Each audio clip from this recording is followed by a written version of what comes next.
हाँ, अंजू शर्मा आ गए ना बेटा, अंजू शर्मा, करीमा चौधरी, अंजू शर्मा,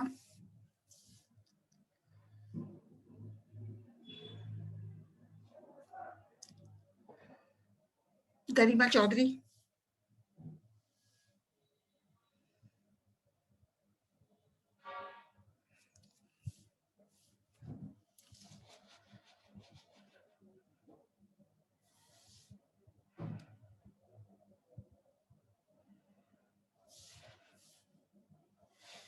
गरिमा चौधरी, अंजू शर्मा। Yes ma'am. आ गए बेटा दोनों। आज करेंगे बेटा DNA protein interactions, DNA protein पारस्परिक क्रिया। अभी ऑर्डर को आ जाने दो, अभी 4:31 हुए हैं, 4:35 तक देखते हैं अपन, फिर शो करेंगे।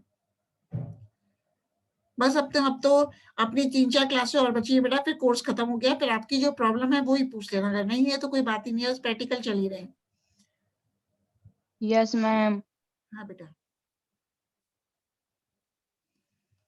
और आप लोग तो रेगुलर आने वाले हो, गरिमा है, अंजू शर्मा है ना, आप लोग तो रेगुलर ही आते हो क्लास में। Yes ma'am. सविता शर्मा भी आ गई, Savita Sharma,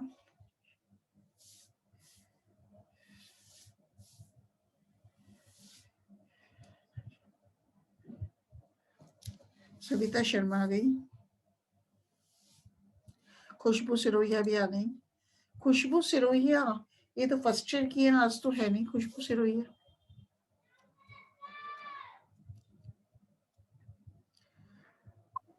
good evening ma'am. Good evening Khushbu. Khushbu बेटा फर्स्ट ईयर के हो ना, आज आपकी क्लास है ही नहीं ऑनलाइन, आप लीव कर दो बेटा, ये तो अभी सेकेंड ईयर की चल रही है, आपकी ऑनलाइन क्लास आज नहीं है, प्रैक्टिकल ही था खुशबू। Okay ma'am. ओके बेटा।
हाँ, जब अपन स्टार्ट कर रहे हैं, डीएनए प्रोटीन पारस्परिक क्रिया, डीएनए प्रोटीन इंटरेक्शंस क्या होते हैं।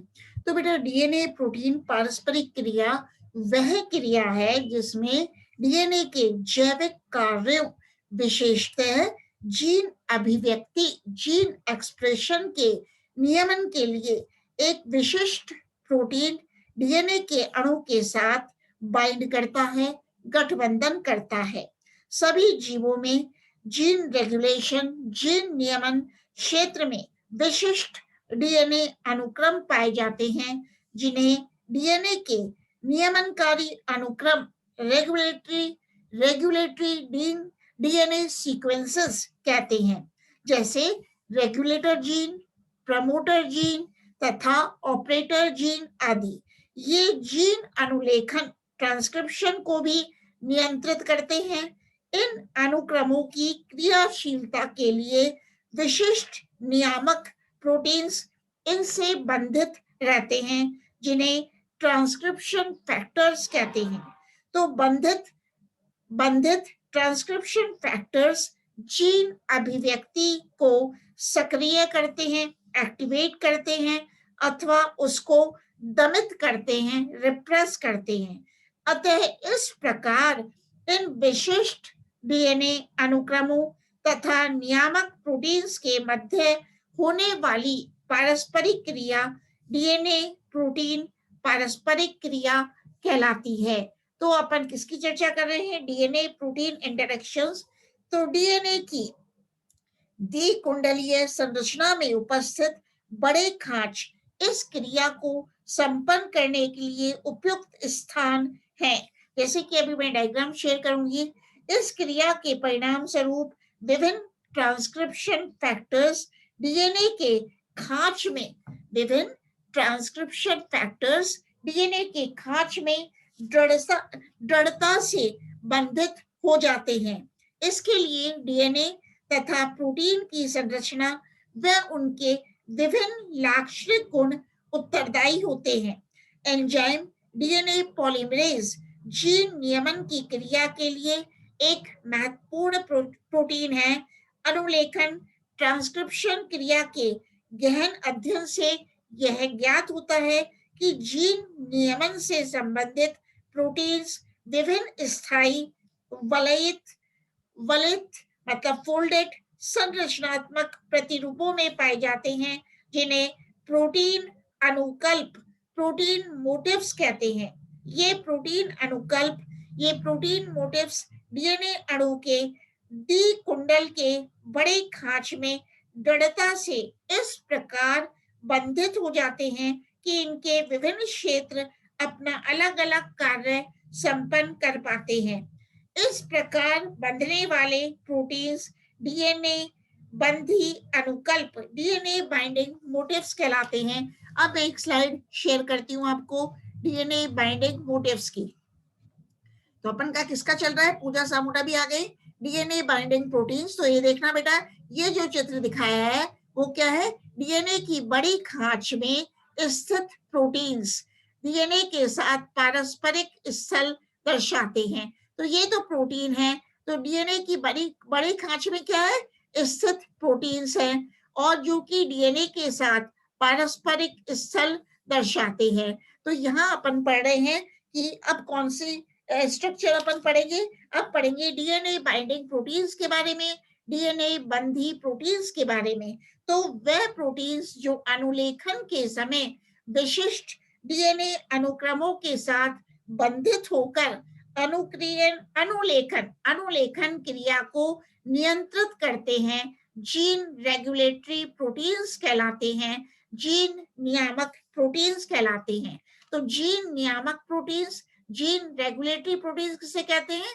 वह प्रोटीन्स जो अनुलेखन के समय विशिष्ट डीएनए अनुक्रमों के साथ बंधित होकर अनुलेखन क्रिया को नियंत्रित करते हैं, जीन नियामक प्रोटीन्स कहलाते हैं। ये प्रोटीन्स युग्म बनाकर डाइमर के रूप में डीएनए कुंडलन के साथ बाइंड हो जाते हैं, बंधित हो जाते हैं, इसलिए डीएनए बंधी प्रोटीन्स कहलाते हैं। ये प्रोटीन्स डीएनए में निहित सूचनाओं को पढ़ते हैं तथा विशिष्ट कार्यों में संलग्न रहते हैं। मतलब डीएनए बाइंडिंग प्रोटीन्स क्या करते हैं बेटा? ये प्रोटीन्स डीएनए में निहित सूचनाओं को पढ़ते हैं तथा विशिष्ट कार्यों में संलग्न रहते हैं। इनके द्वितीयकरण मतलब डाइमेराइजेशन के कारण डीएनए का संपर्क क्षेत्र भी दुगना हो जाता है, जिससे डीएनए प्रोटीन पारस्परिक क्रिया की स्ट्रेंथ तथा उसकी विशेषता बढ़ जाती है। तो डाइमेराइजेशन की क्रिया में दो विभिन्न प्रकार के प्रोटीन्स भी हिस्सा ले सकते हैं। तो डीएनए रेगुलेटरी सीक्वेंसेस, डीएनए नियामक अनुक्रम सभी जीवों में पाए जाते हैं और डीएनए रेगुलेटरी सीक्वेंसेस का कार्य क्या है?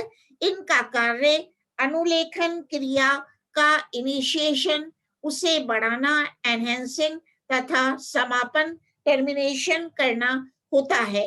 अभी तक लगभग 100 डीएनए नियामक अनुक्रम, 100 डीएनए रेगुलेटरी सीक्वेंसेस ज्ञात किए जा चुके हैं। तो कितने डीएनए रेगुलेटरी सीक्वेंसेस हैं? 100 डीएनए रेगुलेटरी सीक्वेंसेस ज्ञात किए जा चुके हैं। तो प्रत्येक नियामक अनुक्रम अथवा जीन को नियामक प्रोटीन द्वारा पहचाना जा सकता है। तो अनुलेखन की क्रिया को प्रारंभ करने के लिए बहुत से प्रोटीन्स, जैसे कि अपन ने देखा था TF1 transcription factor 1, TF2 transcription factor 2 तथा TF3 ट्रांसक्रिप्शन फैक्टर 3 पहचाने जा चुके हैं। ये प्रोटीन्स आधारीय स्तर पर प्रमोटर जीन द्वारा ट्रांसक्रिप्शन शुरू करने में सक्षम होते हैं। जैसे कि बेटा TF मतलब transcription factor 2A, transcription factor 2B, D तथा E एवं RNA पॉलीमरेज। इनमें से ट्रांसक्रिप्शन फैक्टर 2D केवल ऐसा प्रोटीन है जो सीधे ही डीएनए अनुक्रम टाटा बॉक्स से पारस्परिक क्रिया करता है। तो अपन ने देखा था जो ट्रांसक्रिप्शन फैक्टर 2D है, कल देखा था, वो डीएनए के अनुक्रम मतलब टाटा बॉक्स से क्रिया करता है। तो टाटा बाइंडिंग प्रोटीन, टाटा बंधी protein TF2D transcription factor 2D protein का एक घटक है जो यूकैरियोटिक जीन्स के ट्रांसक्रिप्शन में काम आता है।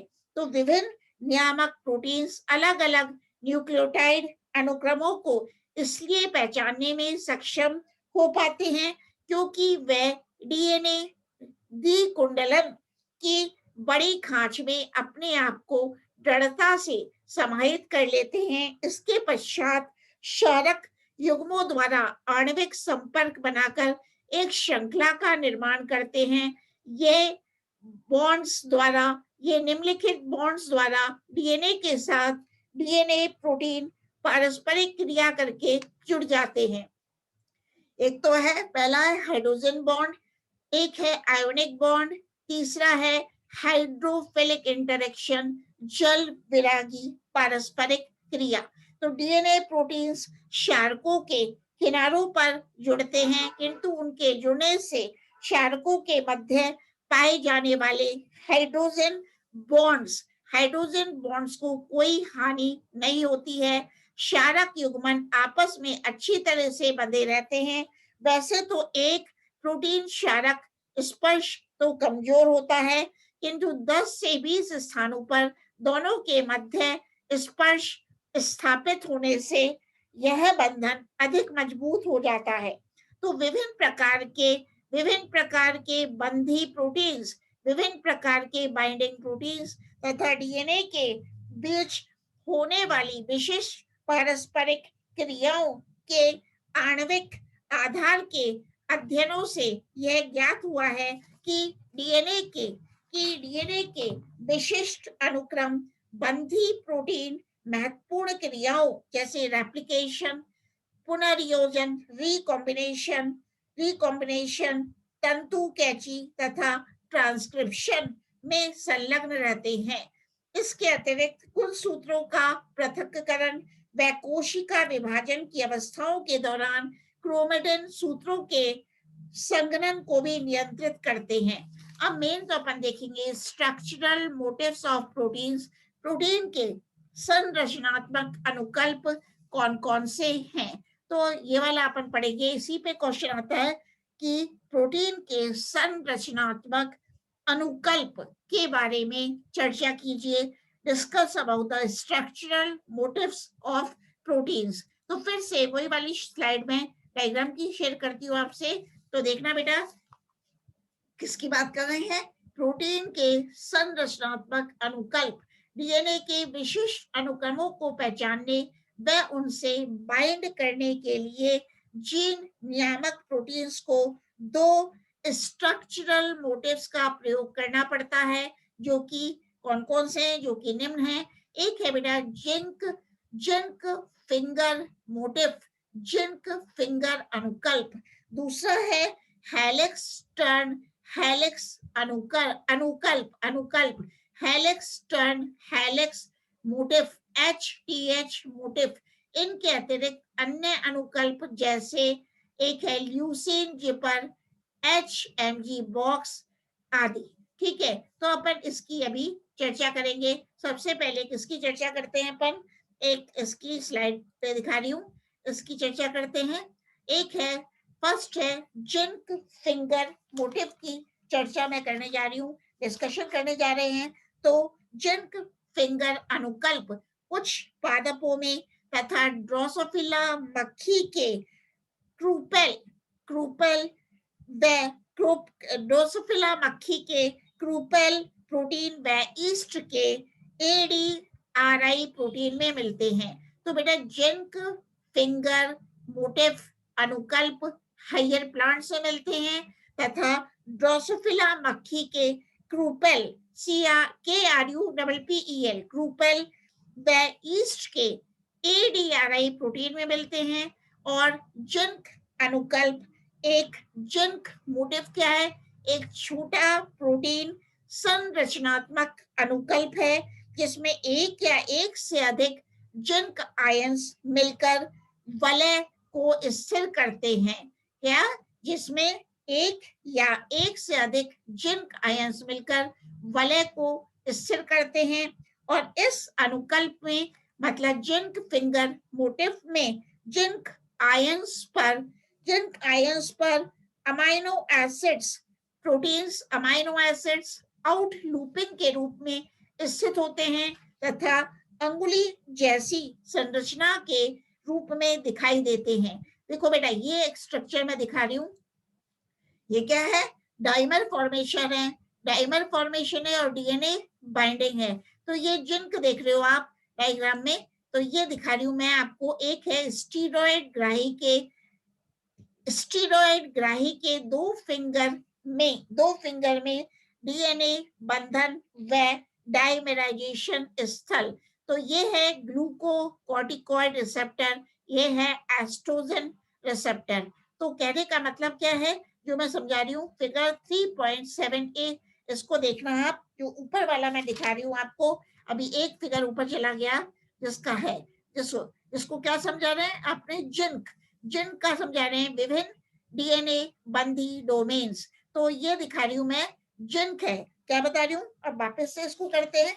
जिंक फिंगर अनुकल्प कुछ पादपों में तथा ड्रोसोफिला मक्खी के क्रूपेल प्रोटीन व ईस्ट के ADRI प्रोटीन में मिलते हैं। तो जिंक अनुकल्प जिंक फिंगर मोटिफ एक छोटा प्रोटीन संरचनात्मक अनुकल्प है जिसमें एक या एक से अधिक, ये देख रहे हो, जिसमें एक या एक से अधिक जिंक आयंस मिलकर वलय को स्थिर करते हैं। इस अनुकल्प में, इस जिंक फिंगर अनुकल्प में जिंक आयंस पर प्रोटीन्स बाह्य फंदे आउटलूपिंग के रूप में स्थित होते हैं। देखो लूप बना रही है प्रोटीन्स, या अमाइनो एसिड्स दिख रहा है, प्रोटीन्स अमाइनो एसिड्स बाह्य फंदे आउटलूपिंग के रूप में स्थित होते हैं तथा अंगुली जैसी संरचना के रूप में दिखाई देते हैं। ठीक है, तो जिंक आयन तथा उससे जुड़े हुए संरक्षित अमीनो एसिड प्रोटीन का एक स्वतंत्र डोमेन बनाते हैं। सर्वप्रथम सबसे पहले जीनोफस लेविस में TF ट्रांसक्रिप्शन फैक्टर 3A को खोजा गया व उसे शुद्ध करके क्लोन किया गया। सबसे पहले क्या हुआ बेटा, जीनोफस XENOPHUS जीनोफस लेविस में ट्रांसक्रिप्शन फैक्टर 3A को खोजा गया व उसे शुद्ध करके क्लोन किया गया। यह फैक्टर कौन सा फैक्टर, ट्रांसक्रिप्शन फैक्टर 3A। यह फैक्टर अंगुली माने फिंगर के समान दिखाई देता है, इसलिए जिंक फिंगर कहलाता है। तो इस फैक्टर की एंजाइम आरएनए पॉलीमरेज की मदद से 5s राइबोसोमल आरएनए जीन के अनुलेखन में अहम भूमिका रहती है। तो ऐसे प्रोटीन्स जिनमें जिंक फिंगर संरचना होती है उन्हें कई संरचनात्मक कुलों में वर्गीकृत किया गया है। जैसे कि आप देख रहे हो बेटा, capital C small y capital S2 मतलब HIS2 श्रेणी, मतलब इस प्रकार के जिंक फिंगर डोमेन में लगभग 23 से 28 अमाइनो एसिड्स अनुक्रम होते हैं जो कि 9 फिंगर बनाते हैं। यह domain beta beta double beta delta फलन प्रदर्शित करता है तथा इसमें निम्नलिखित अमीनो एसिड अनुक्रम पाए जाते हैं। इसमें अनुक्रम पाए जाते हैं। अब बेटा मैं इसको और बता रही हूँ आपको। एक तो है बेटा, अपन किसकी बात करेंगे, बी है स्टीरॉयड रिसेप्टर मोटिव की बात भी करते हैं। स्टीरॉयड रिसेप्टर मोटिव क्या होता है, तो उपरोक्त वर्णित प्रकार का जिंक बाइंडिंग मोटिव स्टीरॉयड तथा थायराइड हार्मोन ग्रंथियों में डीएनए बंधी क्षेत्र में भी मिलते हैं, जो कि विशिष्ट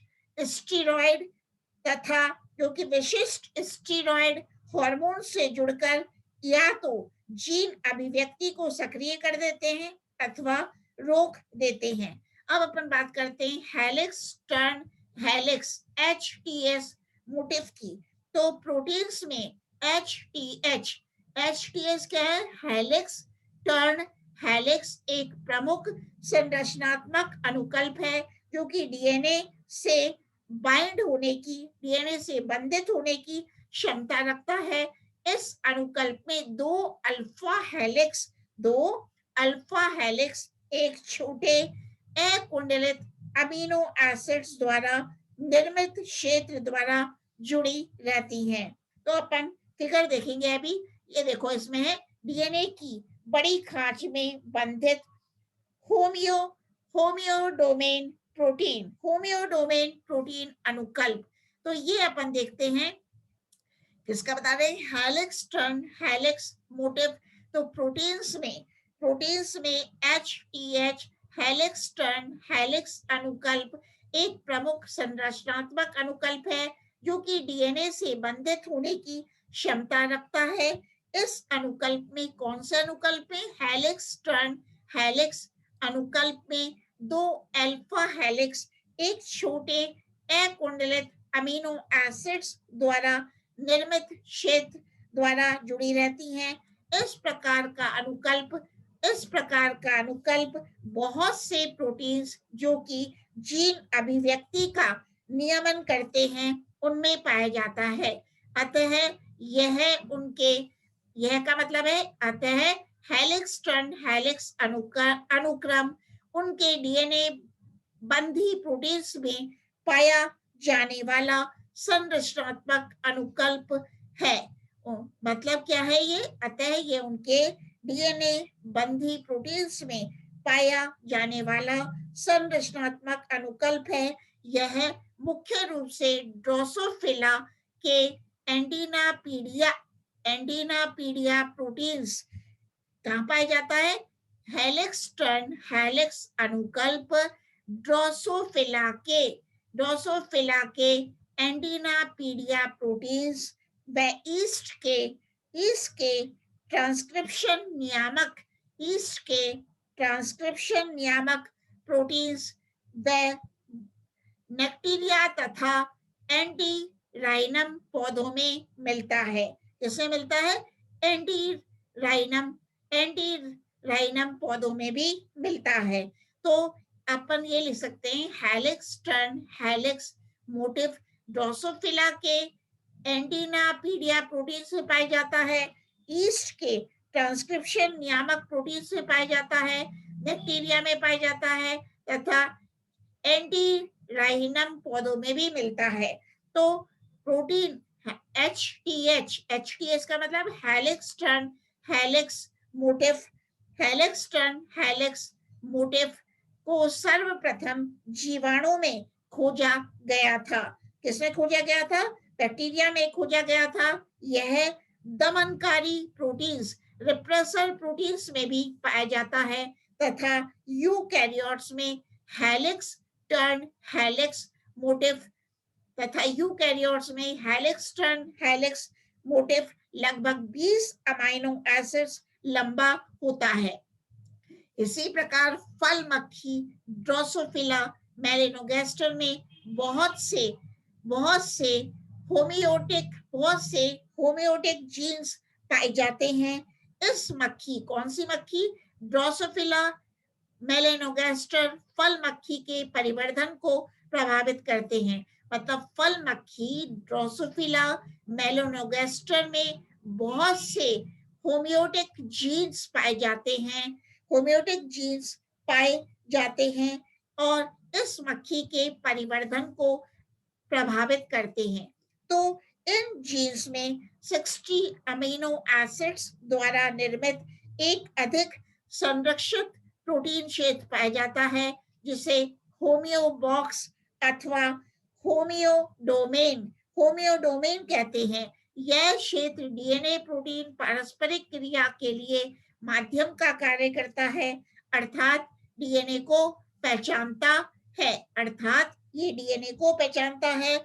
इसके लिए इसकी 2 अल्फा हेलिक्स में से एक हेलिक्स सी टर्मिनस वाली डीएनए को पहचानती है तथा डीएनए की बड़ी खांच में हाइड्रोजन बॉन्ड्स व वॉन्डर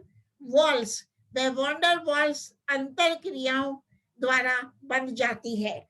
दूसरी हेलिक्स प्रोटीन व डीएनए के मध्य पारस्परिक क्रिया को स्थिर करती है, किंतु डीएनए को पहचानने का कार्य नहीं करती है। तो अब अपन देखेंगे leucine zipper motif. Leucine zipper अनुकल्प क्या है? तो ल्यूसीन जिपर अनुकल्प में ल्यूसीन जिपर एक अल्फा हेलिक्स द्वारा बना होता है जिसमें प्रत्येक 7वां अमीनो अम्ल ल्यूसीन होता है। सुनना बेटा, ल्यूसीन जिपर मोटिफ की बात चल रही है। तो ल्यूसीन जिपर अनुकल्प में मोटिफ में ल्यूसीन जिपर एक अल्फा हेलिक्स द्वारा बना होता है जिसमें प्रत्येक 7वां अमीनो एसिड ल्यूसीन होता है। यदि ऐसी 2 हेलिक्स एक दूसरे के करीब आ जाती हैं तो ल्यूसीन जिपर के दांतों के समान पारस्परिक क्रिया करता है। यदि ऐसी 2 हेलिक्स एक दूसरे के करीब आ जाते हैं तो ल्यूसीन जिपर के दांतों के समान पारस्परिक क्रिया करता है तथा 2 प्रोटीन्स का डाइमेराइजेशन हो जाता है।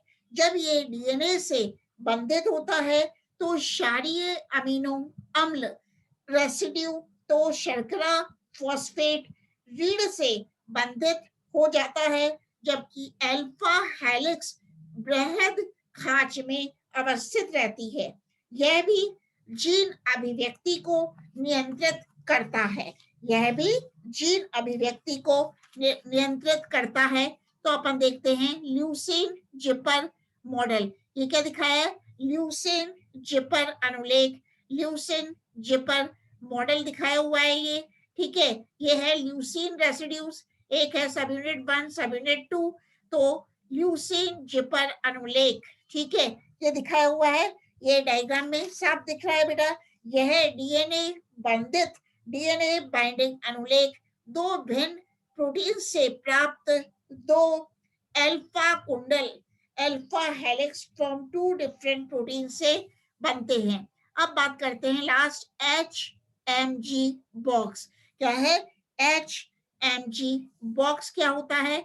तो HMG बॉक्स डोमेन उन उच्च गतिशीलता वाले प्रोटीन से पाए जाते हैं जो कि डीएनए आधारित प्रक्रियाओं जैसे प्रतिकृतिकरण व अनुलेखन में भाग लेते हैं। इसके अतिरिक्त वे वह प्रोटीन व डीएनए की मरम्मत, भंडारण व डीएनए रूपांतरण जैसे मिथाइलेशन में भी भाग लेते हैं।